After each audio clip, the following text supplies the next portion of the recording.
मंगलाचरण। ओम नमः सिद्धेभ्य जय श्री ओम नमः सिद्धेभ्य जय श्री ओम नमः सिद्धेभ्य। मंगलम भगवान वीरो मंगलम गौतमो गणे मंगलम कुंद कुंदाद्यो जैन धर्मोस्तु मंगलम सर्वमंगल मांगल्यम मल्यम सर्वकल्याण सर्वकल्याणकारिकम् प्रधानम सर्वधर्माणां जैनम जयतो शासनम जैनम जयतो शासनम जैनम जयतो शासनम।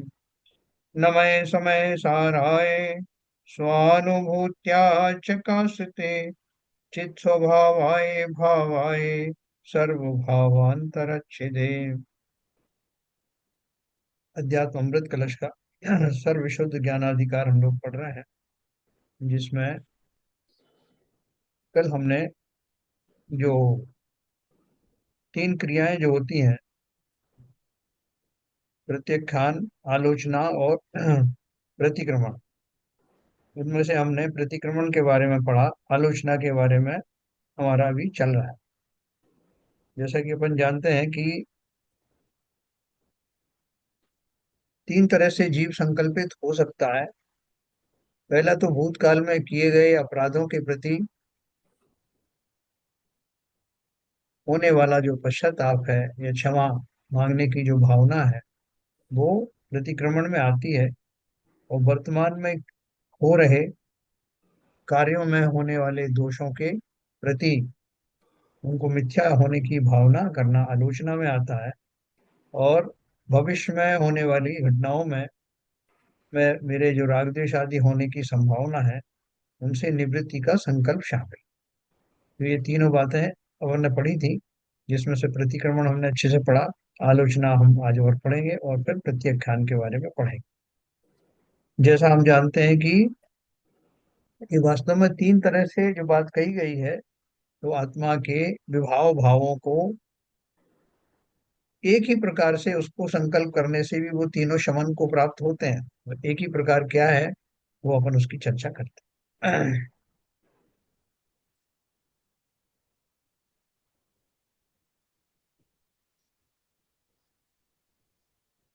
क्योंकि अपन ने बात करी थी, आलोचन किस प्रकार करना चाहिए उसका निर्देशन करते हैं। उसके पहले का जो भूतकाल का था, एक बार मैं उसको भी पढ़ देता हूँ, क्योंकि हमारे ललित जी कल नहीं थे।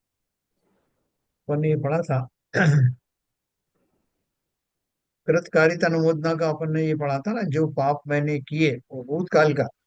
भूतकाल के कर्म संबंध में इस प्रकार विचार करना चाहिए, जो पाप मैंने किए, जो मैंने अन्य को प्रेरणा करके कराए, जो अन्य ने स्वेच्छा से किए, उनका समर्थन किया, ये तीनों कार्य मन से, वचन से, काय से किए हैं, वे मेरे पाप या अशुद्ध परिणति रूप भाव मिथ्या हो जावे, अर्थात मिट जा।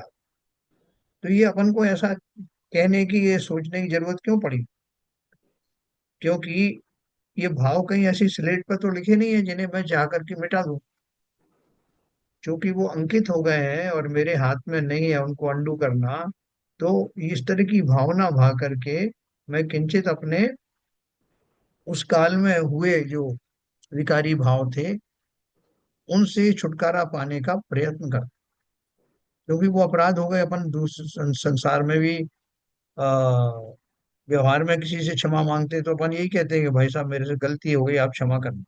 क्योंकि जो गलती हो गई उसे अंडू कैसे करें?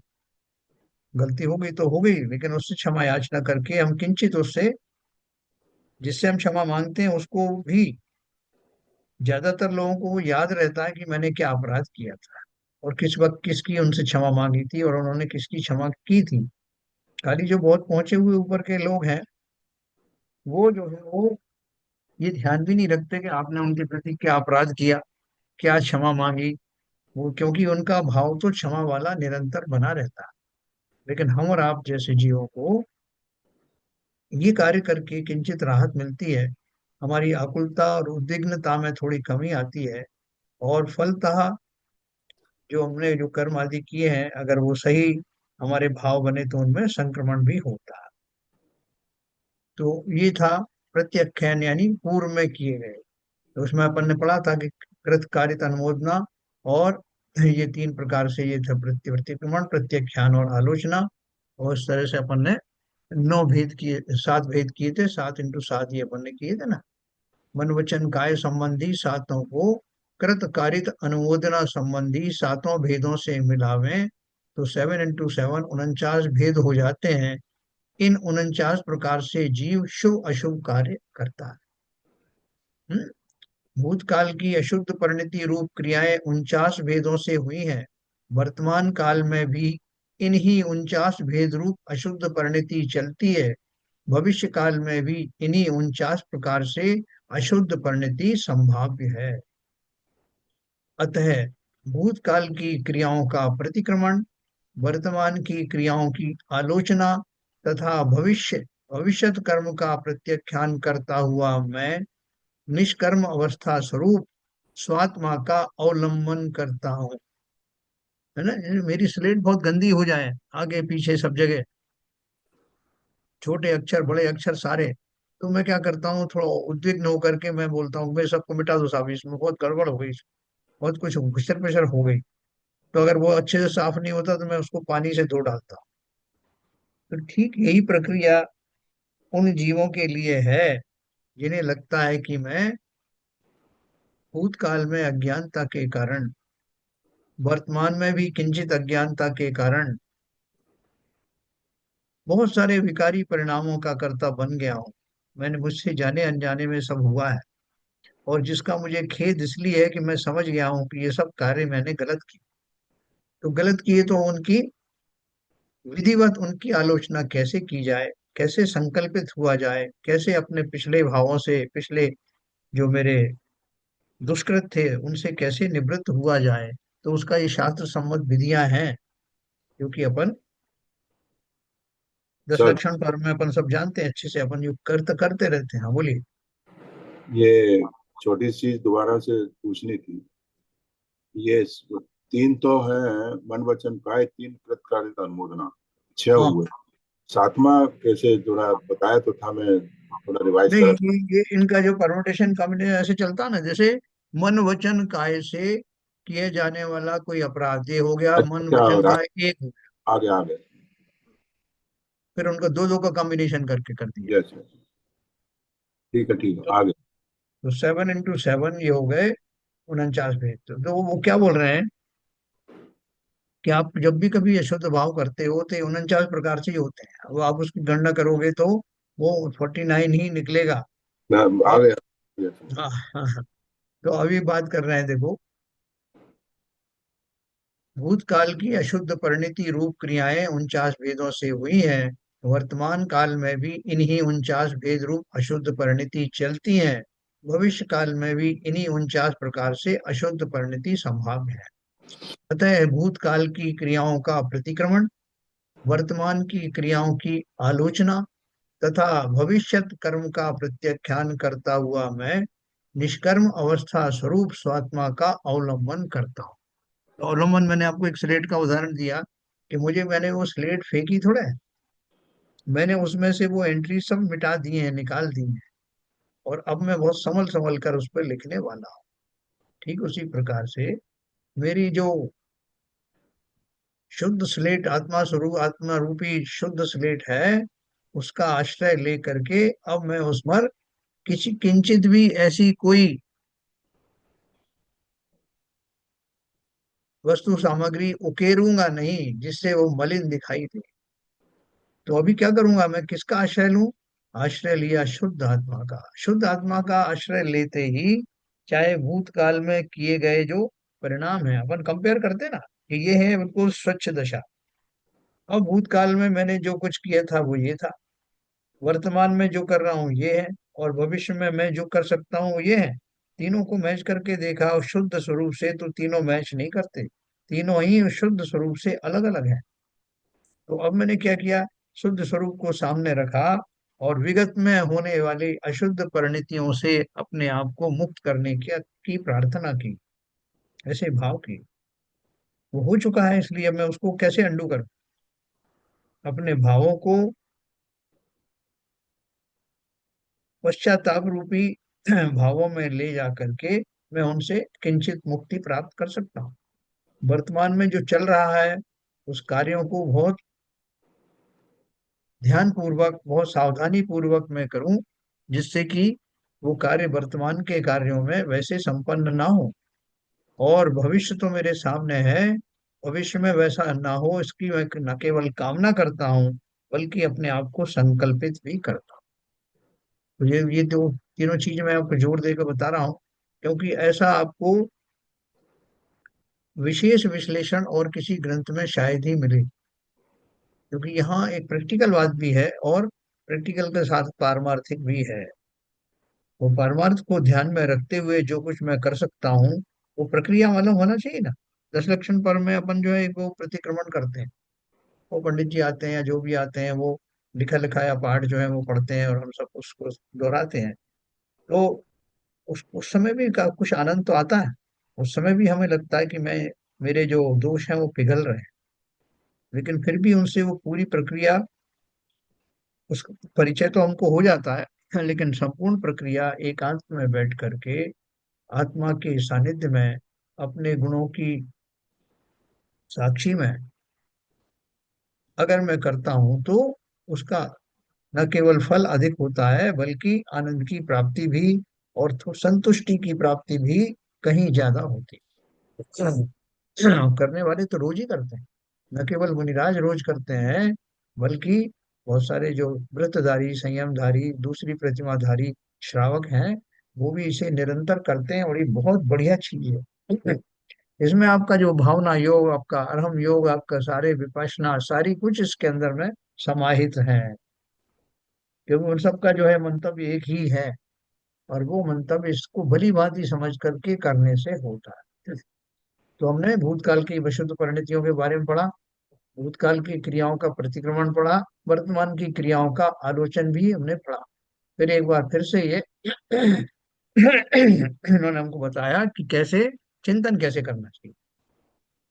यह हमने कल पढ़ा था। अतः भूतकाल की क्रियाओं का प्रतिक्रमण, वर्तमान की क्रियाओं की आलोचना तथा भविष्यत कर्म का प्रत्याख्यान करता हुआ मैं निष्कर्म अवस्था स्वरूप स्वात्मा का अवलंबन करता हूँ। निष्कर्म अवस्था स्वरूप आत्मा मतलब आत्मा तो वास्तव में निष्कर्म ही है स्वभाव से।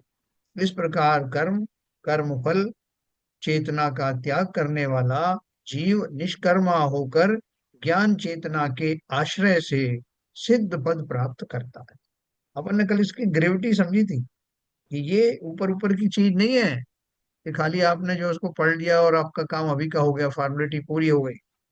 ये तो बोलना है, ये तो वो अमोघ अस्त्र है जिसके माध्यम से आप केवल ज्ञान के समीप पहुंच सकते हैं, और यहाँ तो सिद्ध पद तक की प्राप्ति है ना। इस प्रकार कर्म, कर्म फल, चेतना का त्याग करने वाला जीव निष्कर्मा होकर ज्ञान चेतना के आश्रय से सिद्ध पद प्राप्त करता है ना। ये जो उन्होंने करी परिभाषा बताई है, ये करने के लिए दिया, ये एक लंबी प्रक्रिया है, ये शॉर्ट में बताया। भूतकाल के कर्म के संबंध में इस प्रकार विचार करना चाहिए। कैसे विचार करें प्रत्याख्यान करने, प्रतिक्रमण करने में? जो पाप मैंने किए, जो मैंने अन्य को प्रेरणा करके कराए, जो अन्य ने स्वेच्छा से किए, उनका समर्थन किया, ये तीनों कार्य मन से, वचन से, काय से किए हैं, वे मेरे पाप या अशुद्ध परिणति रूप भाव मिथ्या हो जावे, अर्थात मिट जाए। तुम क्या बोलते सामने, भाई भैया भूल जाओ कि मैंने ऐसा किया, क्षमा करो, भूल जाओ। बहुत सारे तो लोगों में स्लोगन होते हैं ना, कह रहे हैं जो कुछ किया उसको मिट्टी डालो। तो ये सब जो बात क्यों कही जाती है, क्योंकि वो कोई ऐसी लिखी हुई चीज तो है नहीं जिसे आप मिटा दें। तो वो कहीं ना कहीं लोगों के हृदय स्थल में अंकित अंकित हो गए। इसलिए एकमात्र अब यही एक तरीका है जिससे मैं अपनी उन आकुलताओं से, उन पश्चातापों से मुक्त हो जाऊं। इसी भाव को अपन ने कल पढ़ा था। मोहाद्य दहिम कार्यम कार्षम समस्तमपि कर्म तत्प्रतिक्रम्य आत्मनि चैतन्यात्मनि निष्कर्मणि नित्यमात्मना वर्ते। अपने अज्ञान से जो पापादि के कार्य मैंने किए हैं, उन सब क्रियाओं का प्रतिक्रमण करके मैं जो स्वयं कर्म रूप नहीं हूं, है, उसमें सदा काल अपने स्वरूप वर्तता हूं। ऊपर ले लीजिए थोड़ा। है ना, उसमें सदा काल वर्तता हूं मतलब मैं अपने स्वभाव का भी ज्ञान रखता हूँ। मेरा स्वभाव क्या है ये भी ध्यान रखता हूँ, और वर्तमान में मैं कैसा हूँ ये भी ध्यान रखता हूँ। है ना, जैसे हम कहीं चले जाएं ऐसी जगह पे जहाँ हमारे कोई परिचित ना हो, हमारा धन आदि सारा जो है कहीं लूट लिया जाए और वो हमारे पास ना रहे, हम म्लेच्छों के बीच में फंस गए, तो हम उनको बताते हैं कि भैया वो तो मैं फंस गया यहाँ पर, नहीं तो मेरे पास धन आदि की कोई कमी नहीं, मेरे पास संस्कारों की भी कोई कमी नहीं, पता नहीं मैं तो इसमें फंस गया हूँ और जल्दी से जल्दी यहाँ से निकलना चाहती। तो यहाँ क्या बोला उन्होंने कि ये जो इस तरह का चिंतन करते हैं वो क्या बोलते हैं, अपने अज्ञान से जो पापादि के कार्य मैंने किए हैं उन सब क्रियाओं का प्रतिक्रमण करके, अर्थात मैं जो मुझसे भूल हो गई उसकी मैं क्षमा याचना करता हूँ, कैसे हो गई क्या हो गई ये सब जो भी हुआ है, मैं अब उन भावों से बाहर आना चाहता हूँ, और मैं चैतन्य स्वरूप आत्मा में जो स्वयं कर्म रूप नहीं है उसमें सदा काल अपने स्वरूप से वर्तता हूँ। मैं तो सदा काल से वैसा ही हूँ, मेरा स्वभाव ही वैसा है। ऐसा चिंतन, उस स्वभाव के आश्रय से अपनी मलिनता को दूर किया जाना ही प्रतिक्रमण है। ऊपर जो 49 भेद कहे थे उन 49 अंगों से जो भूतकाल में पाप क्रियाएं हुई हैं, मैं उन सब का प्रतिक्रमण करता हूँ और अब अपने निष्कर्म स्वरूप चैतन्याकार रूप शुद्धात्मा में ही रहता हूँ। वे मेरे सब कर्म मिथ्या हो जावें। यह भूतकाल संबंधी पापों के परित्याग रूप प्रतिक्रमण कार्य है। देखो कई बार हमसे ऐसे अपराध हो जाते हैं कि, और हमें जब भाव, हम पश्चाताप से भर जाते हैं, उस समय कोई आकर के हमको हमारी दुखती रग पर हाथ रख दे कि भाई साहब आपको ऐसा नहीं करना चाहिए था, आपने गलत किया, तो हम पहले से ही पश्चाताप की आग में जल रहे हैं, और कोई और कहता है तो हमको लगता है कि ये उसका कहना काना अब बंद हो जाए, क्योंकि मैं स्वयं ही उन भावों से होकर गुजर रहा हूं। तो मैं उसको खाली शॉर्ट में कहता हूँ, भाई साहब मुझे पता है जो कुछ मेरे से अपराध हुआ है मैं उसी का चिंतन कर रहा हूँ, आपने याद दिलाया, बहुत धन्यवाद आपको, लेकिन अभी उसकी आवश्यकता नहीं है, क्योंकि मैं स्वयं ही इस निर्णय पर पहुंचा हूं कि मैंने पूर्व में बहुत अनुचित कार्य किया। तो जो अपने स्वयं के भाव से वहां पहुंच जाता है उसे किसी और के द्वारा दर्शाने की आवश्यकता भी नहीं है। इसलिए रोज प्रतिदिन ही स्वयं अपने समक्ष बैठकर अपने स्वभाव की साक्षी में अपने द्वारा किए गए कुकृत्यों का चिंतन करना। एक दिन में पूरा भी नहीं होता, मेमोरी भी हमारी शॉर्ट होती है, आज मुझे कुछ अपने पुराने कर्म याद आए, कल दूसरे आएंगे, परसों तीसरे आएंगे। जितना दूर तक मेरी दृष्टि जाती है अर्थात चिंतन जाता है, उतनी दूर तक के अपने कुकृत्यों को याद करके, विशेष टारगेट करके, और उनके प्रति अपने होने वाले अपराध से मुक्ति की कामना करना। और इससे क्या होगा, इससे बहुत लाभ होगा, क्योंकि बहुत सारे मेरे कर्म ऐसे पड़े हुए हैं जो अभी उदय में आए नहीं है। उदय में आने के बाद तो फिर मैं उनका कुछ कर नहीं पाऊंगा, उनका जैसा फल आना वैसा ही हो जाए। लेकिन उदय में आने से पहले अगर मेरे भाव इस योग्य हुए कि उनमें खलबली मच पहुंचा दें, तो अवश्य ही संक्रमण को प्राप्त होंगे। पाप प्रकृतियां घट करके कम अनुभाग और कम स्थिति वाली हो सकती हैं, यहाँ तक कि पाप प्रकृतियां बदलकर पुण्य प्रकृतियों में भी बदल सकती हैं। तो ये बहुत बड़ा फार्मूला ध्यान में रखते हुए रोज ही करो ना ये। हमारा क्या जा रहा है, एक एक चीज को याद करो, जो जो मैंने जघन्य अपराध किए, बहुत घोर अपराध किए हैं, उन व्यक्तियों को सामने ला करके अपने स्मृति में उनसे क्षमा याचना करो। तो ये तो, चूंकि मैंने बोला कि वर्तमान समय खाली एक समय का है, तो कल भी मैंने किसी को प्रति ऐसा किया है भाव, तो तुरंत प्रभाव से उससे क्षमा याचना करना, उसकी आकृति सामने लाना, उसका चेहरा सामने लाना और उससे हाथ जोड़कर करबद्ध रूप से विनती करना कि भैया मैंने तुम, आप देखोगे इसका अभूतपूर्व लाभ होता है। मेरे भावों का जो वाइब्रेशन है, स्पंदन है, वो उस व्यक्ति तक जाते हैं। और वो जो आपके बारे में कुछ गलत सोच रहा होता है, अचानक से उसको एक झटका लगता है और वो आपके बारे में उसका चिंतन बदलने लगता है।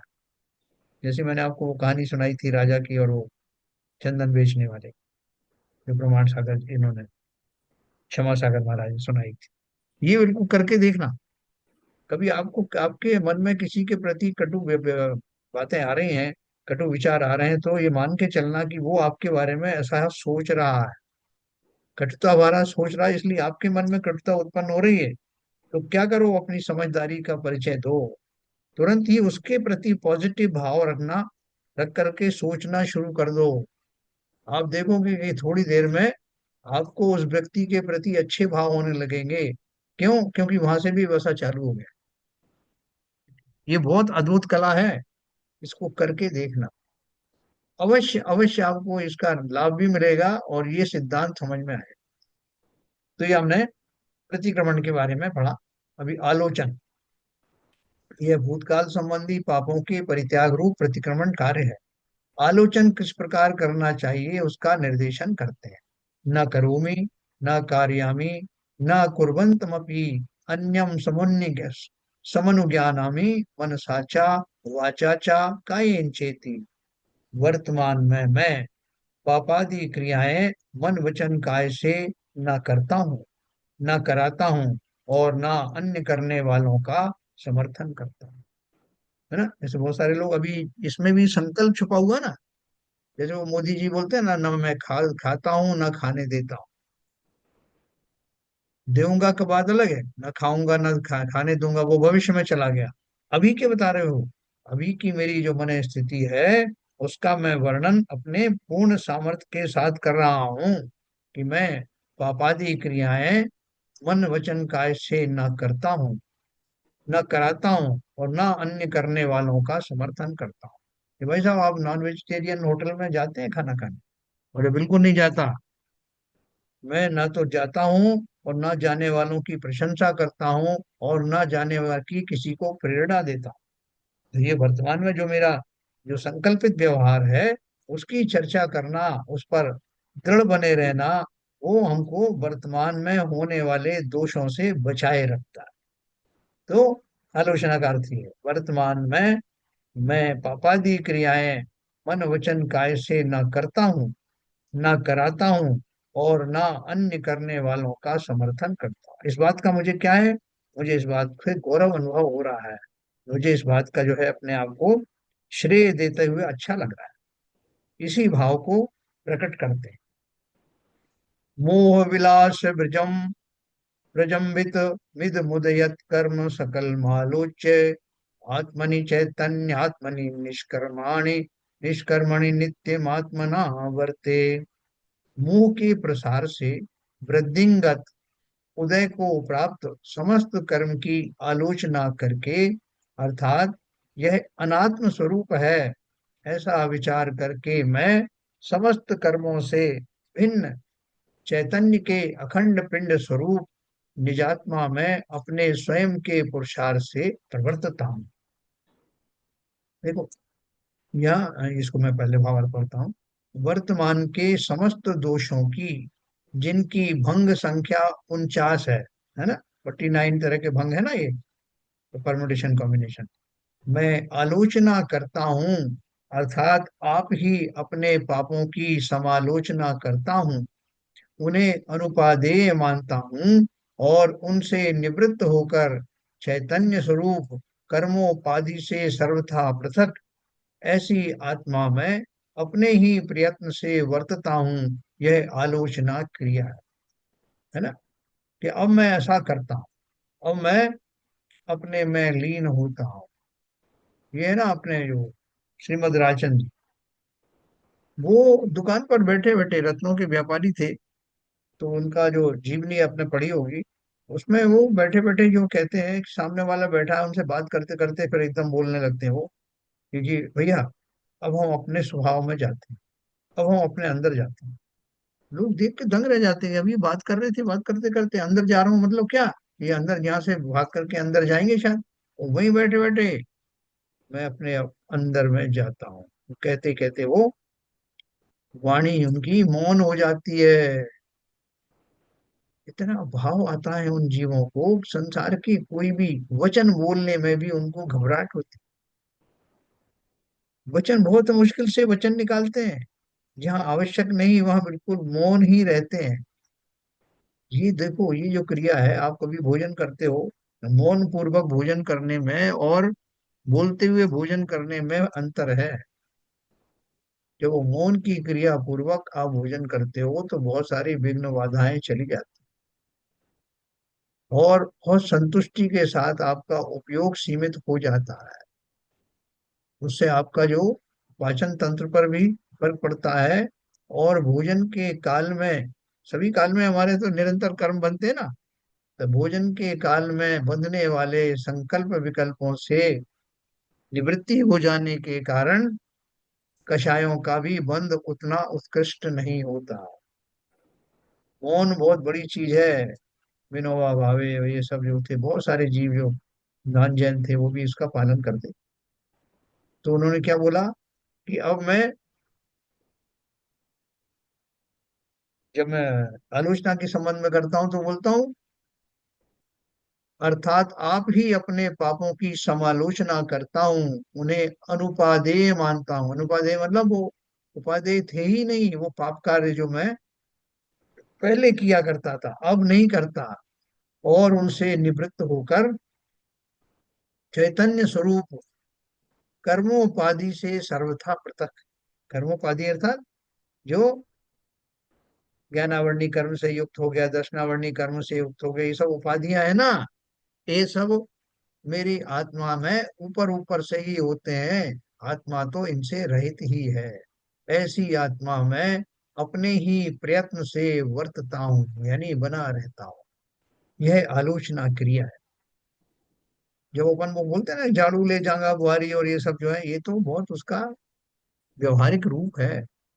ये पढ़ने की नहीं, ये तो बुनने की बात है। कि जब मैं वास्तव में उसका जो चिंतन करता हूँ, तो मैं दहल जाता हूँ कि मैंने कैसे कैसे कुत्सित भाव में किया करता हूँ, और आरंभ और प्रारंभ की क्रियाएं करते हुए मैं कितने सारे पापों में इन्वॉल्व हो जाता हूँ। ऐसा भाव किए बिना उन क्रियाओं में मेरा जो शुष्कपना है वो आएगा नहीं।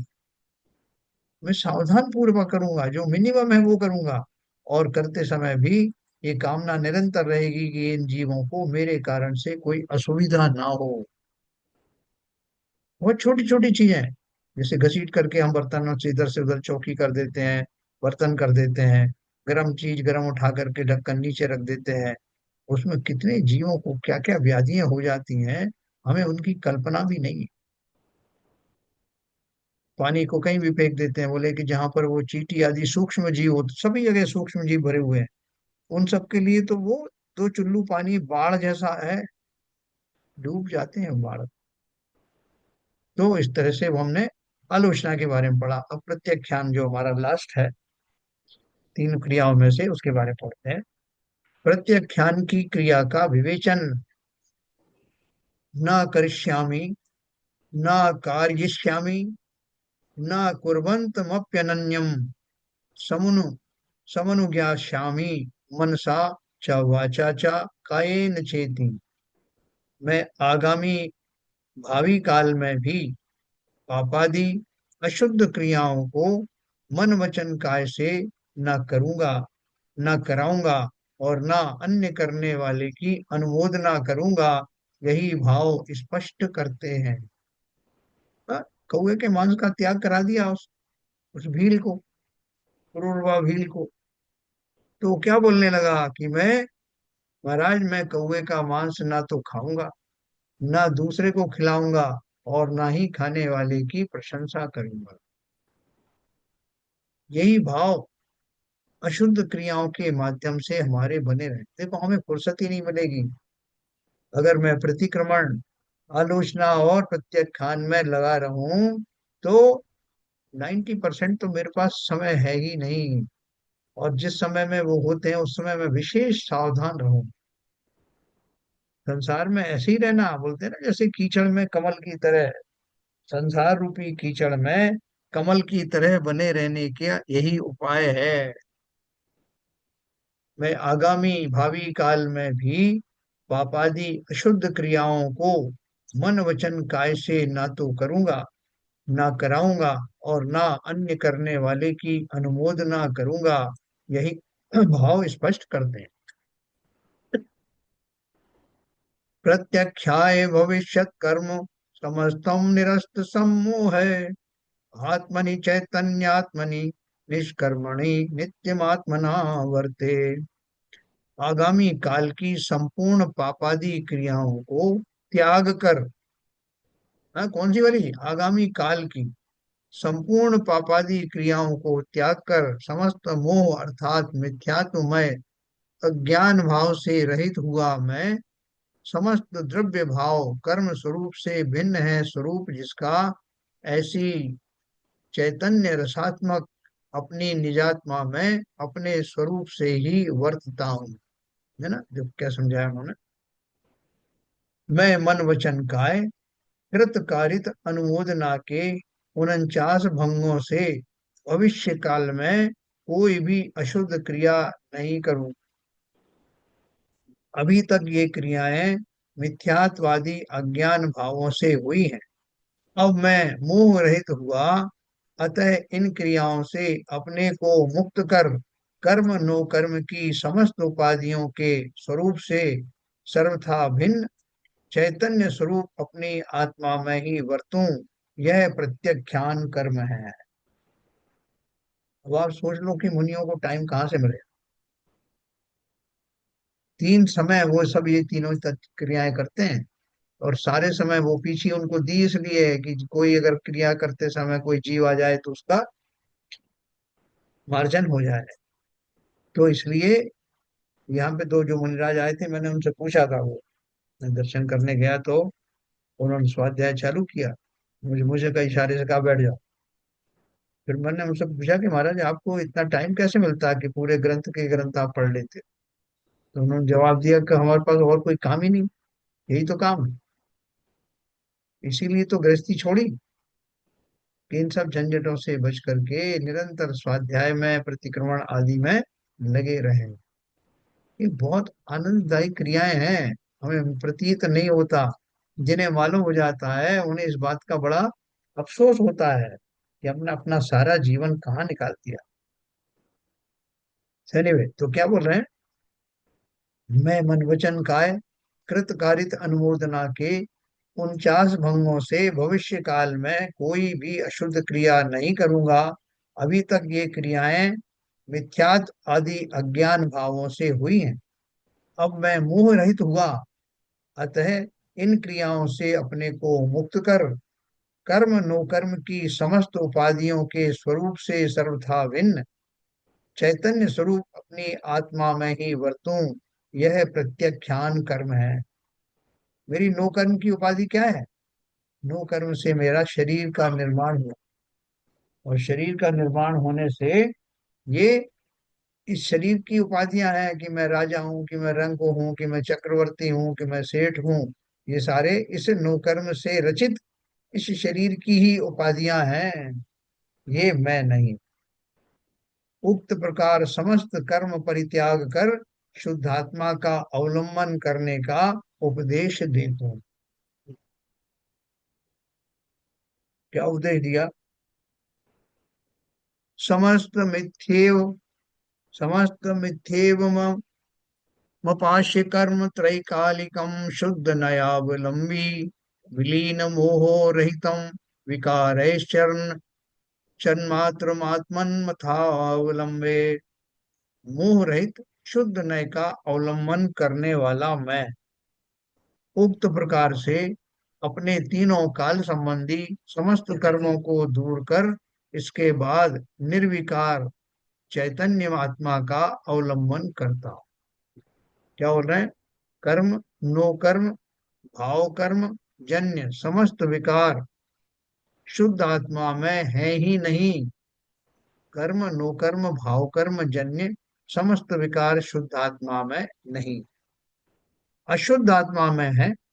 वे स्वरूप रूप नहीं है। यानी आत्मा में होने वाले जो अशुद्ध परिणतियां हैं वो आत्मा का स्वभाव नहीं है।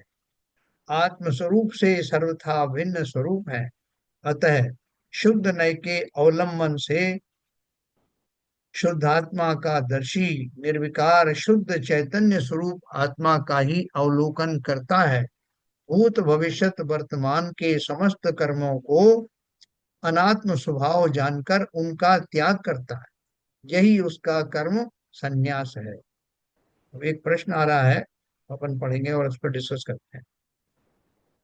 ज्ञानी पुरुष की भावना तो अच्छी है, जो त्रिकाल के लिए पापों से मुक्त होना चाहता है और शुद्ध आत्मा में रमण करना चाहता है। पर प्रश्न यह है कि मेरे पुरातन कर्म मिथ्या हो जाएं, वर्तमान में मैंने जो पापादि किए उनकी समालोचना करता हूँ, भविष्य में वे मुझसे ना हो, ऐसा कहने से तो कर्म छूट नहीं सकते।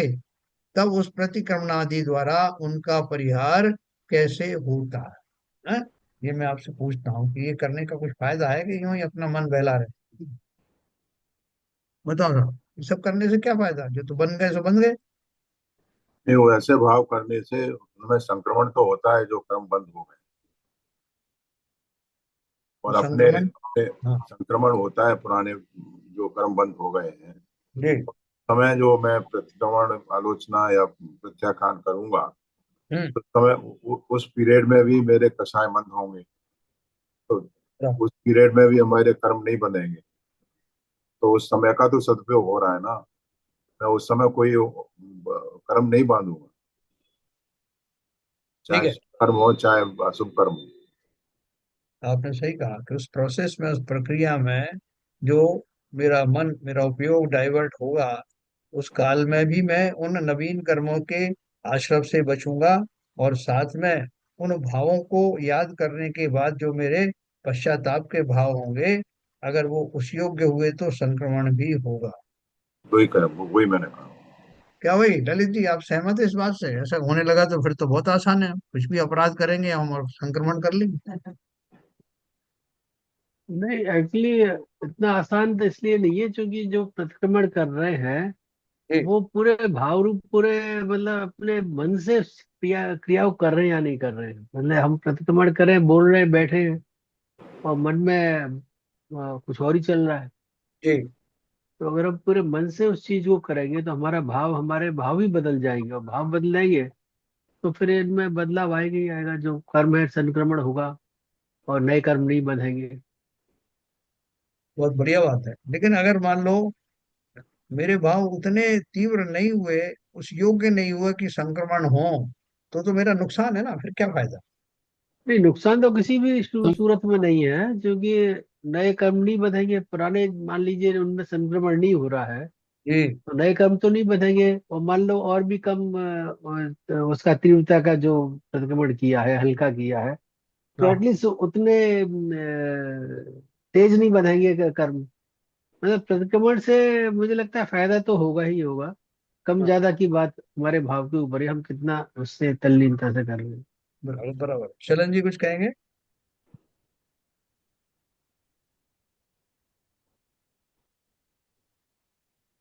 शलन जी हैं?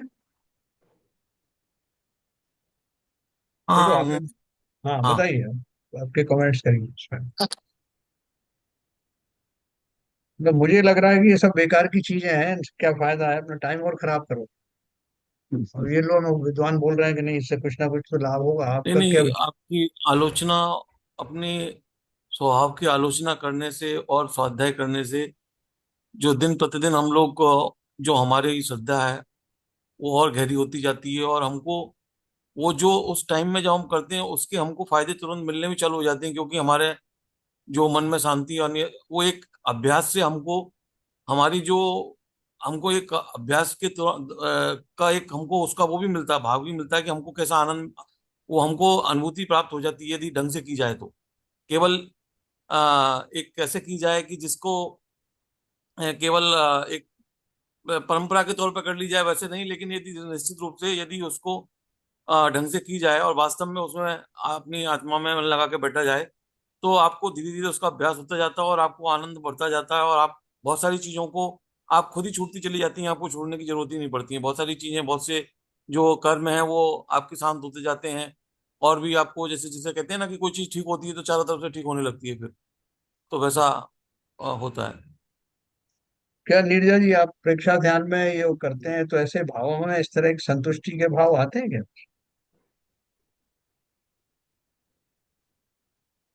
इस तरह का चिंतन वहाँ होता है प्रेक्षा ध्यान में कि जो प्रतिक्रमण संबंधी, आलोचना संबंधी? किससे पूछा भाई साहब आपने? आपसे पूछा। अच्छा, प्रेक्षा ध्यान की पूछ रहे हैं आपकी, उसमें ऐसा होता है? हाँ, प्रेक्षा ध्यान की प्रक्रिया में क्या हम इन क्रियाओं से गुजरते हैं? प्रतिक्रमण हाँ प्रक्रिया, जो ये आलोचना। हाँ, यही उसमें भाव शुद्धि के सारे प्रयोग हैं कि हमारी भाव शुद्धि हो जाए। जब भाव शुद्धि होगी, अंदर के हार्मोन्स चेंज होते हैं, तो उसी जी। का वो ट्रांसफॉर्मेशन करवा रहे हैं कि भाव शुद्धि हो, मेरे कषाय कम हो जाएं। उसमें बहुत तरह तरह के प्रयोग हैं, अनुप्रेक्षाएं, हर वृत्ति से निकलने के लिए प्रयोग हैं, तो वो भाव शुद्धि के ही सारे प्रयोग करवा रहे हैं कि मेरी भाव शुद्धि हो, चित्त शुद्धि हो, जिससे कि जो पुराने संस्कार है वो मिटे और नए अच्छे आदतों का निर्माण हो जाए। तो सब कुछ वही है, आलोचना है, प्रतीक, लेकिन शब्द बस ये नहीं कहे जाते हैं, वहां पे ये कहा जाता है भाव शुद्धि हो जाए, मेरी भाव बहुत बहुत शुद्धि, आत्म प्रदेश बहुत शुद्ध हो जाए। बहुत बढ़िया, बहुत बढ़िया। देखो, सीवी जैन साहब से लेकर के और नीरजा तक जी ने जो जो कहे वो सब अनूठे प्रयोग हैं, जो वास्तविक प्रयोग हैं। इनसे वास्तव में ऐसा ही होता है, और नहीं तो कुछ। जैसे अभी इन्होंने, शैलन जी ने एक बात कही और नीरजा जी ने भी कही कि उससे बॉडी में भी बहुत सारे ट्रांसफॉर्मेशन होते हैं। अंतर के तो ट्रांसफॉर्मेशन होंगे ही होंगे, लेकिन लगे हाथ बहुत बार लोगों के जो रोग मुक्त हो जाते हैं, लोगों को समझ में नहीं आता कि मैं कैसे हो गया। ये तो उच्च कोटि के भावों की बात है। अभी वो जो प्राणायाम वगैरह जो करते हैं, कैसा अनुलोम विलोम किया 8 घंटे तक, तो उनकी जो है आंख ठीक हो गई, तो किसी के कोई बॉडी एक ठीक हो गया। तो वो सब क्या है, वो कैसे होता है? क्योंकि रोगों की उत्पत्ति हमारे ही विभाव भावों के कारण होती है, और उस काल में वो विभाव भाव वो काफी मंद होने के कारण से वो जो नेचुरल स्थिति है वो जागृत हो जाती है। तो ये जो विपश्यना है, या जो प्रेक्षा ध्यान है, या साधारण हम लोग ध्यान करते हैं, या ऐसा चिंतन जो प्रतिक्रमण प्रत्याख्यान आलोचना के माध्यम से होता है। हाँ, ये सारे, या योग बताए, भावना योग है, रम योग है, इन सब के माध्यम से वास्तव में क्या हो रहा है, यही घटित हो रहा है। मैं अपने भावों की जो निर्मलता है, जो शुद्ध आत्मा के में होने वाले स्वभावगत जो भाव हैं, उनके नजदीक पहुंचने लगता हूं। जितना जितना विवाहों से दूर होऊंगा, उतना उतना स्वभाव के नजदीक आऊंगा। और इसी प्रोसेस में, इस क्रिया में अभूतपूर्व लाभ होते। ये बहुत अच्छा कहा आप सबने कि भाई देखो, संक्रमण के लिए, जैसे ललित जी बोल रहे थे कि संक्रमण के योग्य भाव होना तो बहुत मुश्किल काम है। बिल्कुल सही है। हर किसी के इतने आसानी से संक्रमण नहीं होते। लेकिन संक्रमण ना भी हो तो संक्रमण की अपेक्षा से उसकी और दूसरी चीजें होती हैं कि मेरे बंद होते हैं, जो बंद है उनका थोड़ा सा जो अनुभाग है वो कम बंद होता है, मंद बंद होते हैं, कषायों में निवृत्ति आती है, कषायों की मंदता होती है। ये सारी जो आप सबने प्रक्रिया बताई, वो वास्तव में ऐसा ही है। इसलिए हमारा घाटा कहीं नहीं है, लाभ ही लाभ है। इसलिए एक इस बात मैं यहाँ पे और जोड़ना चाहती हूँ कि जब जी। हम स्वाध्याय करते हैं, ध्यान करते हैं, तप करते हैं, तो जो हमारे शरीर में 72,000 नाड़ियां जो हैं, ये जी। मेडिकल इसे नहीं मानती है, ये केवल योग मानता है इसे, कि हमारी इसमें 72,000 नाड़ियां हैं, उसमें प्राण का फ्लो बहुत स्मूथ हो जाता है। जब प्राण का फ्लो स्मूथ हो जाता है और ईड़ा निकला, ईड़ा पिंगला और सुषुम्ना नाड़ियां जो हैं, जब हाँ, सुषुम्ना का स्वर चालू होता है, हम पूरी तरह से अंतर्मुखी हो जाते हैं, पूरी तरह से अंदर मुड़ जाते हैं। तो ये सब भी स्वाध्याय और उनका ही फल है। तो उससे हमें पता नहीं, और उस समय हमारे बहुत सारे कर्म की निर्जरा हो जाती है, अनंत अनुबंध कम हो जाते हैं, बहुत ज्यादा इसमें चेंज आता है, और उस हमें फील होता है कि हमारे में कुछ परिवर्तन आया। बहुत बढ़िया। ये क्या है कि शरीर में और मन के चिंतन में निमित्त नैमित्तिक संबंध है। परीक्षा ध्यान वगैरह या जो भी ध्यान है उनमें कुछ शारीरिक क्रियाएं भी होती हैं और मानसिक क्रियाएं भी चलती हैं, उन दोनों का कॉम्बिनेशन होता है, निमित्त नैमित्तिक संबंध होते हैं। जैसे न सुषुम्ना प्राणी जो या आदि के बात जो कही, वो सब मेरे चिंतन के माध्यम से वो सब सुधरने लगता है। उनमें मैं डायरेक्ट कुछ नहीं कर रहा हूँ, लेकिन निमित्त नैमित्तिक अवस्था के कारण से मन में किए जाने वाले भावों की उत्कृष्टता के फलस्वरूप वो सब मेरी चेतना में विशुद्धि आती है, जिसका परिणाम शरीर को भी मिलता है। तो इसलिए मेरा घाटा कहीं नहीं, इन तीनों चीजों को बहुत अच्छे से पढ़ना, और ये सब इंटर रिलेटेड है। जैसे इन्होंने बताया परीक्षा ज्ञान के माध्यम से आप उसका उद्देश्य लेके ना भी जाएं कि मुझे नाड़ी विशुद्धि करनी है, मुझे अपनी सुषुम्ना ठीक करनी है, उसकी जरूरत भी नहीं, ऑटोमेटिकली होगी। आप तो अपने भावों पर, अपनी शुद्ध आत्मा पे कंसंट्रेट करिए, और ये सब तो उसके बाई प्रोडक्ट्स हैं। तो इसलिए कैसे भी करके करिए, लेकिन ये बहुत उत्कृष्ट करने योग्य, श्रावकों को, गृहस्थों को भी करने के लिए बहुत उपयुक्त साधन है, जिसके द्वारा हम थोड़े ही समय में स्वयं के चिंतन में, अच्छा चिंतन कैसे किया जाए इसमें स्वयं पारंगत हो जाते। कहीं जाने की जरूरत नहीं, स्वयं खुद ही एक्सपेरिमेंट करके देखो। चलिए थोड़ा सा आगे चलते हैं। बहुत बढ़िया आप सबने एनालाइज किया है, और इससे अपन सबको प्रेरणा लेना चाहिए कि ये जो चीज है इसको हम अपने जीवन में तुरंत प्रभाव से लागू करें। तो देखो, ये उन्होंने जो प्रश्न पूछा था, मेरे पुरातन कर्म मिथ्या हो जाएं, वर्तमान में मैंने जो पापादि किए उनकी समालोचना करता हूँ, भविष्य में वे मुझसे ना हो, ऐसा कहने से तो कर्म छूट नहीं सकते, तब उस प्रतिक्रमण आदि द्वारा उनका परिहार कैसे होता है। तो देखो, अपन ने जो बात चर्चा की वही वैसी नीचे लिखी है कि नहीं, अपन देखते हैं। बंधन तो अनेक कालों में संचित दुर्भावनाओं से होता है। ये अभी उनका प्रश्न ही चल रहा है। बंधन तो अनेक कालों में संचित दुर्भावनाओं से हुआ है, उन बंधे कर्मों में स्थिति अनुभाग सागरों के लिए हैं, तब एक बार ऐसी सद्भावना करने से कि वे मिथ्या हो जाएं या क्षण भर में मिथ्या हो जाएंगे, तथा मैं चैतन्य आत्मा में प्रवर्तता हूँ, ऐसा कथन करने से समस्त मोह तथा तज्जन्य विकार दूर होकर आत्मा अपने स्वरूप में सदा को निमग्न हो जाए, ऐसा तो देखा नहीं जाता। तब इसकी प्रतीति कैसे होवे। श्रावक तथा साधु दैवासिक, रात्रिक, पाक्षिक, मासिक, चातुर्मासिक और वार्षिक प्रतिक्रमण करते हुए देखे जाते हैं, तथापि वे रागादि विकारों से रहित निज शुद्धात्मा में सदा काल को रत हो गए, ऐसा तो देखा नहीं जाता। तब इससे क्या लाभ है। देखो, शिष्य ने बहुत तगड़ा उसका प्रतिकार किया है कि आप बड़ी बड़ी बातें कर रहे हो, लेकिन उसने बहुत अच्छा लॉजिक दिए कि कर्मों का मेरा समूह के समूह भरा पड़ा है, सागर पर्यंत की जो है वर्गणाएं मौजूद हैं, और एक बार में आपने ऐसा प्रतिक्रमण वगैरह कर लिया तो आप छूट जाओगे। ये तो अपने आप को छल करने वाला बात है। तो बोलते हैं हमने कितने साधु देखे जो कितना प्रतिक्रमण करते हैं, क्या लिखा उन्होंने कि वार्षिक करते हैं वो, रात्रि में करते हैं, चतुर्मास में करते हैं, वो प्रतिक्रमण करते रहते हैं, वो कौन से छूट गए, कौन से उनके राग आदि समाप्त हो गए। इसलिए मुझे तो नहीं लगता कि इन क्रियाओं से कुछ लाभ होता है, ऐसा चेला पूछ रहा है। तो उन्होंने जवाब दिया, बंध दुर्भावना से हुआ था, अतः सद्भावना से बंध से छूटना भी होगा, अतः प्रतिक्रमणादि निरर्थक नहीं है, सार्थक है। साधु जन तथा श्रावक दैवसिक प्रतिक्रमण द्वारा दिन में हुए दोषों को दूर करते हैं, रात्रि रात्रिक से रात्रि संबंधी दोषों को दूर करते हैं। इसी प्रकार मासिक, चातुर्मासिक आदि में उस मास में या चतुर्मास में जो दोष हो जाते हैं उनका प्रतिक्रमण कर उन दोषों से मुक्त होते हैं। भेद ज्ञान के बल पर अपनी आत्मा को दोषों से पृथक करना ही प्रतिक्रमण है ना। अपन क्या करते हैं कि थोड़ा सा जो कचरा है उसे अपन अभी फेंक सकते थे, अपन इंतजार कर रहे हैं कि साहब जल्दी क्या है, अपन होने दो इकट्ठा, जरा हो जाएगा फिर थोक में फेंक देंगे। तो दूसरा व्यक्ति सोचता है कि उसको इतना इकट्ठा ही क्यों होने दो, तुरंत तुरंत करते रहो ना, रोज रोज सफाई करते रहो। तो वो ये जो रोज करने वाले हैं ये रोज रोज सफाई करते हैं, इससे वो अगर ज्यादा इकट्ठा भी हो गया है, जो पहले की भी बहुत भरे पड़े हैं ना, तो उन सब के लिए ये सब किया जाता है। चातुर्मासिक और ये मासिक और पाक्षिक ये सब उससे किया जाता है। देखो एक चीज मैं आपको बताऊं, प्रक्रिया जैसे किसी को बांधना है, आदेश दिया कि इसको रस्सी से बांध दो, कुर्सी के साथ साथ बांध दो। अब बांधने में वो उसमें लपेटे लेगा, उतना उतना उसमें टाइम लगेगा।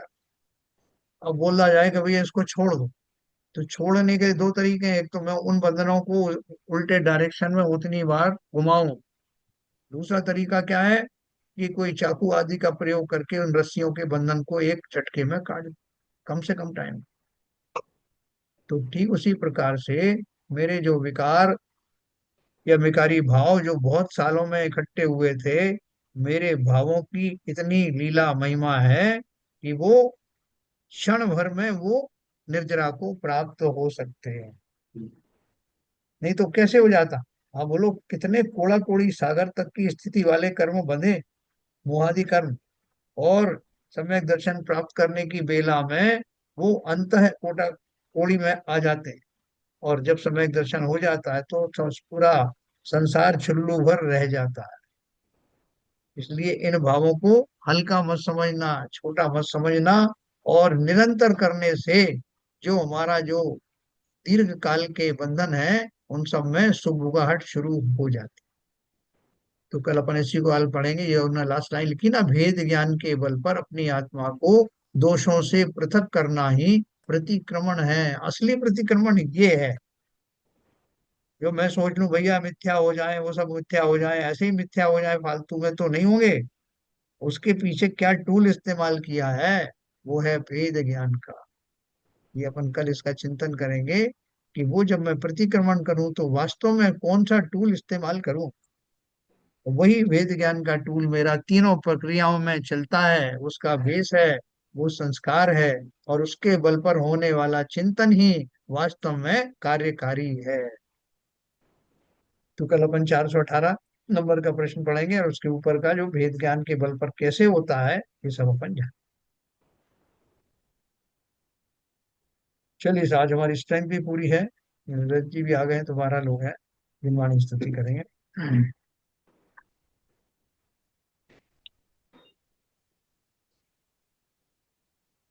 मिथ्यतम नाश वे को ज्ञान के प्रकाश वे को अपर भास वे को भानु सी बखानी है। छहो द्रव्य जान वे को बंध वेधि भान वे को स्वपर पिछान वे को परम प्रमाणी है।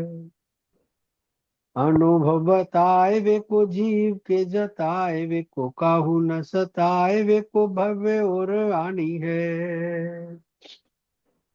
जहाँ ताह तार वे को पार के उतार वे को सुख विस्तार वे को यही जिन वाणी है।